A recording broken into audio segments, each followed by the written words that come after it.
बिस्मिल्लाहिर्रहमानिर्रहीम। अस्सलाम वालेकुम नाज़रीन, आप यूट्यूब चैनल देख रहे हैं। मैं इमरान खान हूँ। सबसे पहले इमरान खान साहब का बड़ा तगड़ा स्टेटमेंट आया जेल से। आसिम मुनीर साहब को उन्होंने मुखातिब किया। अपने स्टेटमेंट के आगाज़ में ही अलीमा खानम ये पैगाम बाहर लेकर आई, क्योंकि अलीमा खानम के अलावा जब ये पैगाम बाहर आता है तो इस शिद्दत के साथ नहीं आता। वैसे इमरान खान साहब का केस चल रहा है अदालत में, तोशाखाना 2। जो सिविलियन गवाह था वो तो मुकर गया। उसने कहा जी मेरे पे तो दबाव डाल के इन्होंने ये करवाया, मैं तो इमरान खान के खिलाफ ये गवाही देने नहीं चाहता।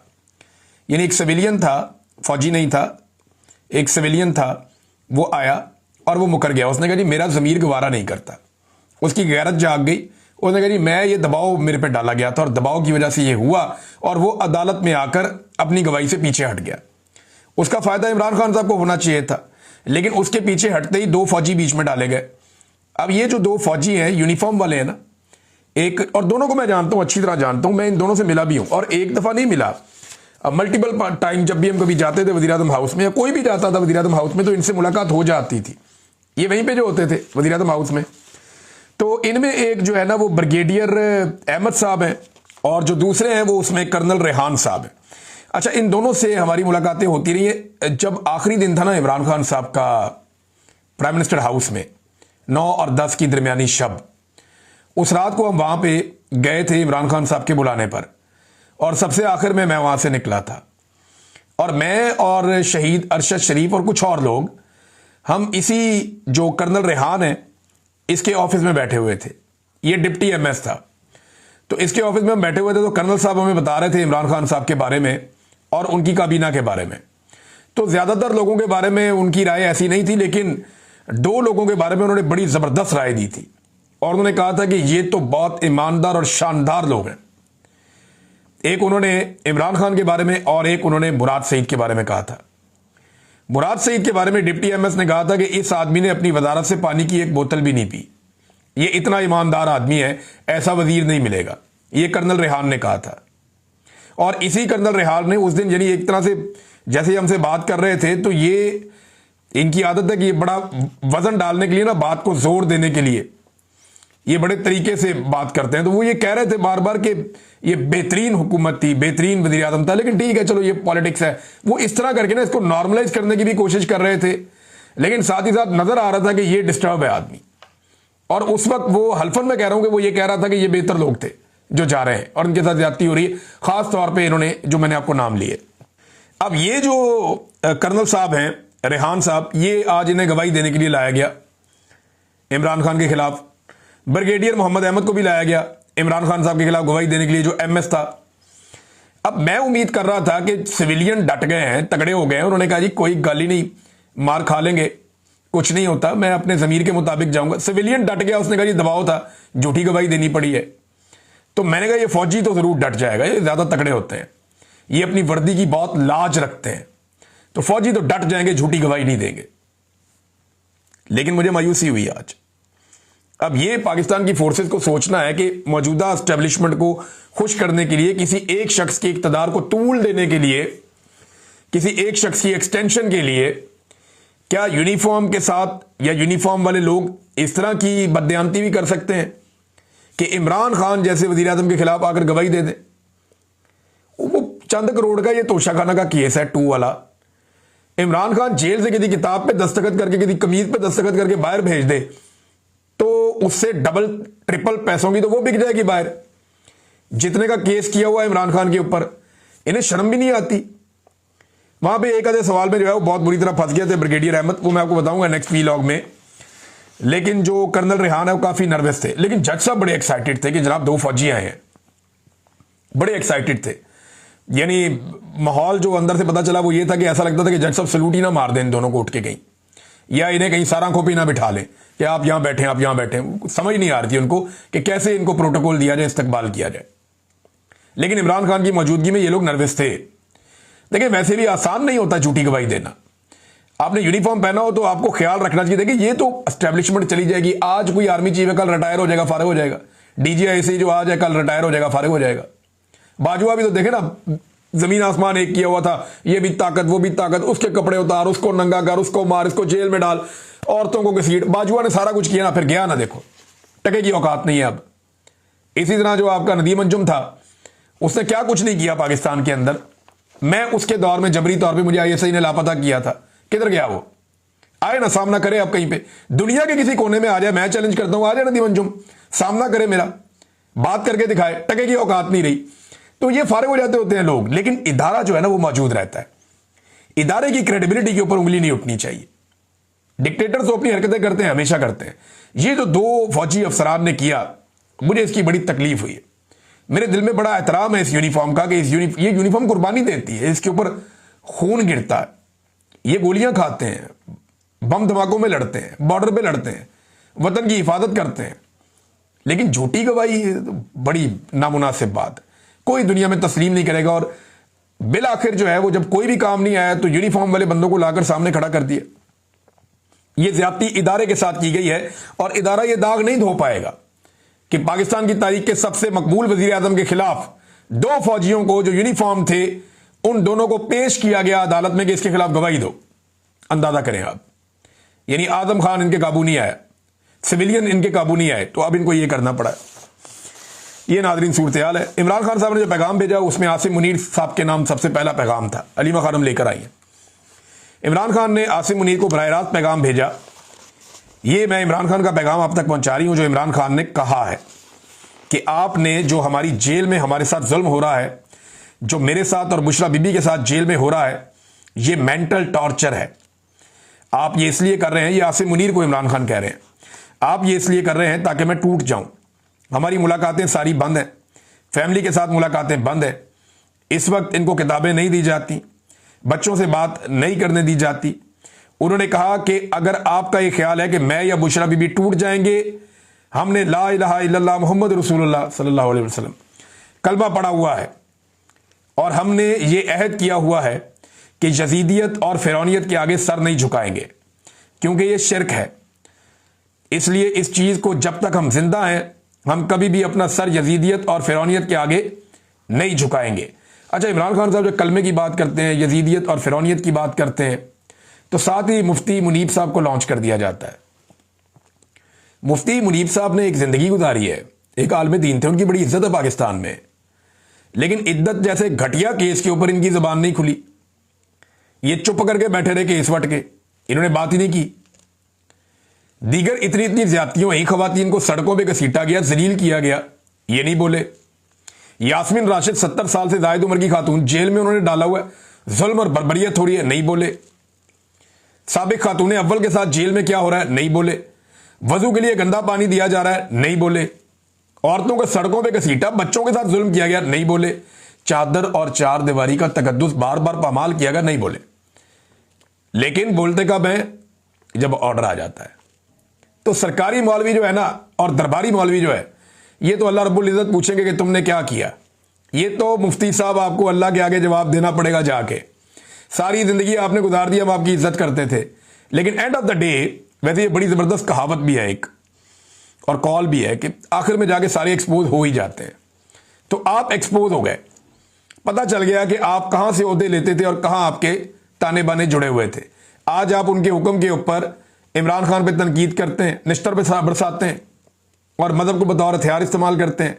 तो इमरान खान तो झुकने वाला नहीं है, लेकिन आप बहुत बुरी तरह एक्सपोज हो गए मुफ्ती साहब। आप जुल्म और जबर के खिलाफ नहीं बोले, बल्कि जालिम के साथ खड़े होकर मजलूम के खिलाफ आपने आवाज उठाई। देखिए अब आपके साथ कुदरत करती क्या है। नंबर 2, इमरान खान साहब और क्या कह रहे हैं। दूसरा पॉइंट याया खान के ऊपर है कि फौज ने याया खान को इलेक्ट नहीं किया था, उन्होंने फौज का कंधा इस्तेमाल करके अपनी पोजीशन इस्तेमाल की। उन्होंने ये सोचा कि मैं अपना 10 साल इक़्तिदार लंबा कर लूंगा, लेकिन वो इलेक्ट होकर नहीं आए थे। इसके बाद क्या हुआ, उन्होंने जुल्म का निज़ाम शुरू किया, और जब आप जुल्म करते हैं उसके नताइज देख लें कि पाकिस्तान टूट गया। आसिम मुनीर साहब, आपको मैं ये कहना चाहता हूं, अब ये दोनों के अंदर इमरान खान साहब मुमासलत बता रहे हैं। आसिम मुनीर साहब, आपको मैं ये कहना चाहता हूं कि इस वक्त फौज ने आपको इलेक्ट नहीं किया है।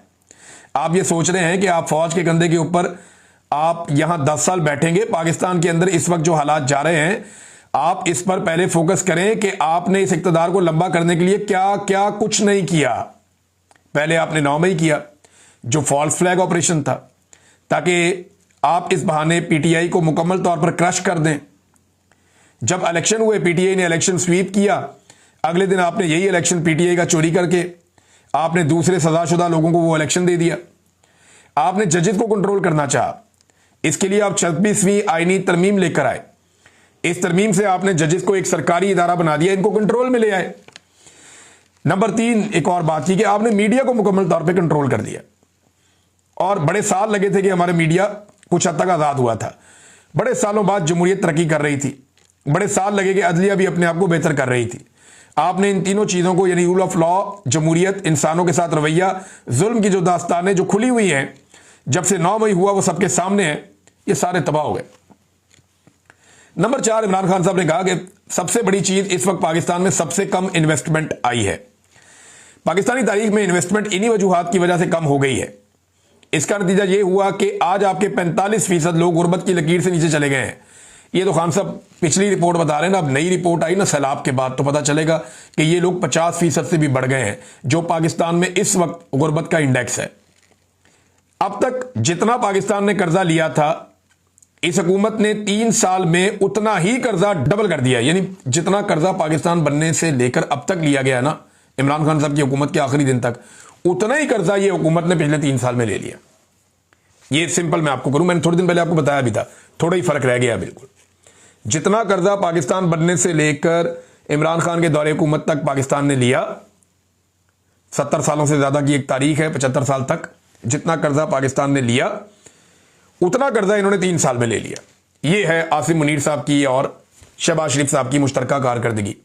और जो SIFC इन्होंने बनाई है, उसका नतीजा क्या निकल रहा है? वो एक बड़ा फेलियर है। उसने पाकिस्तान को टके का कुछ नहीं दिया। 78 साल की, यानी 1972 के बाद, अगर पाकिस्तान की सारी तारीख आप उठाएं तो 1972 के बाद पहली मरतबा ऐसा हुआ पिछले 53-54 साल में कि पाकिस्तान में इतनी कम सरमायाकारी आई है। बेड़ा ही गर्क हो गया सरमायाकारी का, कि सरमायाकारी के लिए आर्मी चीफ ने एक इदारा बनाया था, SIFC। ये तो हालात है।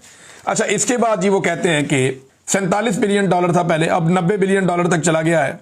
आपने इस कौम को दुगना कर्जा करके मकरूज कर दिया है। अच्छा जी, एक और सबसे आम पॉइंट अफगानिस्तान का है। 4थी या 5वीं दफा ये मैंने कहकर भेजा है कि सबसे पहले आपने अफगानिस्तान को धमकियां दी, उसके बाद यहां जो अफगानी थे उनको धक्के देकर पाकिस्तान से निकाला गया। वो 3-3 नस्लों से यहां बैठे हुए थे, उनको धक्के देकर निकाला गया। फिर आपने वहां बमबारी की। आप ये चाहते थे कि वहां से पाकिस्तान के ऊपर हमला हो और आप ये कह सकें कि हमारे पाकिस्तान में दहशतगर्दी हो रही है, और जो एंटी तालिबान हैं वो आप इनको बता सकें कि आप हैं वो मुजाहिद जो दहशतगर्दी के खिलाफ जंग लड़ रहे हैं। इमरान खान ने कहा है कि देखें, एक प्रेडिक्शन मैंने इलेक्शन से पहले की थी। ये इमरान खान साहब एक पेशन गोई भी उन्होंने की आज, और ये बड़ी खौफनाक पेशन गोई है। और जितनी पेशन गोइयां इमरान खान साहब ने की है ना गुज़िश्ता चंद सालों में, वो सारी ठीक साबित हुई हैं। उन्होंने बताया था कि ये सारे इकट्ठे हो जाएंगे, आपने देखा होगा। उन्होंने बताया था कि ये मेरी हुकूमत बेशक गिरा देंगे, लेकिन मैं ज़्यादा खतरनाक हो जाऊंगा, वो भी हो गया। उन्होंने कहा था लोग मेरे साथ खड़े होंगे, वो भी हो गया। ये भी कहा कि ये मुझे जेल में डालेंगे लेकिन तोड़ नहीं सकेंगे, वो भी हो गया। उन्होंने कहा कि मैं जेल से बैठकर इलेक्शन जीत जाऊंगा, वो भी हो गया। अब इमरान खान साहब ने बहुत सारी और बातें की हैं जो ठीक साबित हुई हैं। अब वो ये कह रहे हैं इमरान खान साहब कि एक प्रेडिक्शन मैंने इलेक्शन से पहले की थी, जब सबका ख्याल था कि पार्टी क्रश हो गई है, लोगों को धमकियां मिल रही थी, लोगों को उठाया जा रहा था, तब मैंने कहा था कि PTI क्लीन स्वीप करेगी। आपको पता है वो बात सही साबित हुई। अब मैं अगली पेशन गोई करने जा रहा हूं और आपको ये बता देना चाहता हूं, अब वो वक्त बहुत जल्दी से आ गया है और आ रहा है, जिस वक्त पाकिस्तान में इन सारी वजूहात की वजह से, इस जुल्म के निज़ाम की वजह से, मईशत की तबाही की वजह से और नाइंसाफ़ी की वजह से हालात तेजी से उस तरफ जा रहे हैं जहां ये पाकिस्तान में वही हाल होगा जो श्रीलंका, बांग्लादेश और नेपाल में हुआ। पाकिस्तान के हालात बड़ी तेजी से उस तरफ जा रहे हैं। आखिरी पैगाम इमरान खान साहब ने अपनी पार्टी की आदत को दिया कि PTI ने सारे लीगल रास्ते अपनाए, हमने कभी इंतशार नहीं किया, हमने कानून का रास्ता इख्तियार किया है। हमारी PTI ने कोशिश की कि अच्छी तरह आसिम मुनीर के साथ चलें, हुकूमत के साथ और एस्टेब्लिशमेंट के साथ चलें, लेकिन अब वो टाइम नहीं रहा। हमारे ये करने के बावजूद जुल्म और फसाइयत बढ़ती गई, एक एक करके सीटें छीनते गए। अब ये आपको रोज़ 10-10 साल की सजाएं दे रहे हैं। थोड़ी सी बात होती है आपको नायल कर देते हैं, आप असेंबलियों में बात करते हैं आपको नायल कर दिया जाता है। आप समझ लें अब वक्त आ गया है कि आप असली अपोजिशन का किरदार अदा करें। ये आपके वोटरों की भी डिमांड होगी। ये बहुत ज़रूरी है कि आप सही अपोजिशन करें। आप जितना डरेंगे ये उतना आपको क्रश करेंगे। आप लोगों को ये मजीद क्रश करते जा रहे हैं। जिसने अपोजिशन सही नहीं की, इस वक्त आप अपनी सियासी कब्रें खोद रहे हैं कि ये जो 27 का पेशावर का जलसा होने जा रहा है, इसके बारे में मैं कहना चाहता हूं कि पूरा पाकिस्तान भरपूर तरीके से, मैं लोगों को डायरेक्ट कर रहा हूं और अपनी कौम को कह रहा हूं कि वो इस जलसे में पूरा पाकिस्तान हिस्सा ले, पूरी पार्टी मुत्तहद हो और अब फोकस करें 27 तारीख को होने वाले जलसे पर। ये नाज़रीन इमरान खान साहब का पैगाम सीधा सीधा मैंने आपके सामने रख दिया। अब नाज़रीन, अदालतों में रोला पड़ा हुआ है बहुत, जो जस्टिस जहांगीरी के साथ किया गया इस्लामाबाद हाई कोर्ट में, चीफ जस्टिस डोगर ने जो किया, वकला बहुत सख्त नाराज हैं, वो एहतजाज कर रहे हैं, बाइकआउट कर रहे हैं। वहां बड़ी सख्त तकारीर हुई, बहुत सारे वकील रहनुमा बोले, नौजवान वकला में बहुत ज्यादा गुस्सा है। अब मारूम बलोच की तरह इमाम मजारी को भी जेल में डालने की धमकियां दी जा रही हैं और बाकायदा सोशल मीडिया पे धमकियां दिलवाई जा रही हैं। तो इमाम मजारी ने कहा जी रियासत जो कुछ भी इस वक्त हो रहा है उसके ऊपर उन्होंने अपनी आवाज उठाई और अस्करी अदालतों के बाइकआउट के ऊपर उन्होंने जोर दिया। उन्होंने कहा जी ताले लगाने पड़ेंगे, सड़कों पे आना पड़ेगा, अब कोई रास्ता बचा नहीं है, ये कुछ थानेदार या बदमाश है कि मैं पकड़ लूंगा। ये उन्होंने बात उठाई दोबारा। Chief marshal law administrator justice Dogar, ये जनाब उनका जो करैक्टर है उसको ऐसे पोर्ट्रे किया। ईमान मजारी साहबा ने बहुत दलेर खातून है और हक के लिए खड़ी है, जैसे मारंग बलोच खड़ी है। तो जिस तरह मारंग बलोच को धमकियां दी जाती हैं वैसे ही अब या उन्हें गिरफ्तार किया गया, वैसे ही अब ईमान मजारी को भी गिरफ्तारी की धमकियां दी जा रही है। लेकिन एक बात याद रखिएगा, रियासत जो गिरे इस वक्त अपने हाथों से लगा रही है ना, ये दांतों से भी नहीं खुलनी बाद में। जो ये हरकतें कर रही है, ये दाग इनके ऊपर लगे रहेंगे, ये साफ नहीं होंगे जब तक कि ये जो मुजरिम है इस वक्त एस्टेब्लिशमेंट में, ये सारे कटहरे में नहीं आते, तब तक ये दाग नहीं धुलने वाले। अच्छा नाज़रीन, एक और खबर है, तिजारती खसारा पाकिस्तान का बढ़ गया है और खबर यह है कि ये जो अगस्त का महीना अभी गुजरा है, इस महीने में $2 अरब से जायद का पाकिस्तान को बरामदात में, यानी पाकिस्तान की जो बरामदात है उसमें कमी हो गई है ना, 10% मजीद कमी हो गई। तो हमारा जो तजारती खसारा है वो $2 अरब से जायद हो गया अगस्त के महीने में। तो SIFC किधर है? सफेद हाथी है, कोई टके का काम नहीं किया। ना पाकिस्तान में सरमायाकारी आ रही है, ना हमारी एक्सपोर्ट्स के अंदर इजाफा हो रहा है, ना हमारी सयाहत बेहतर हो रही है, ना हमारा अमन व अमान बेहतर हो रहा है। हम सिर्फ अपने घर का सामान बेच रहे हैं, हम सिर्फ अपनी मादनियात बेच रहे हैं, हम अपने घर में पड़ी हुई कीमती चीजें, अपने जेवरात जो है वो उठाकर बेच रहे हैं कि किसी तरह अगले वक्त का खाना हम खा लें। ये हमारी एस्टेब्लिशमेंट और हुकूमत हमारे साथ कर रही है। कोई डेवलपमेंट पाकिस्तान में नहीं हो रही। ये स्टेट में मैं आपको बता रहा हूं कि कोई किसी किस्म की डेवलपमेंट नहीं हो रही। और जिन तोहफों को लाकर मुसल्लत किया है उनकी बातें आप सुने तो बंदा कानों को हाथ लगाता है। सैलाब मुतासरीन के नाम के ऊपर जो घटिया सियासत इस वक्त पंजाब की हुकूमत ने की है, तारीख में इसकी कोई एग्जाम्पल नहीं मिलती।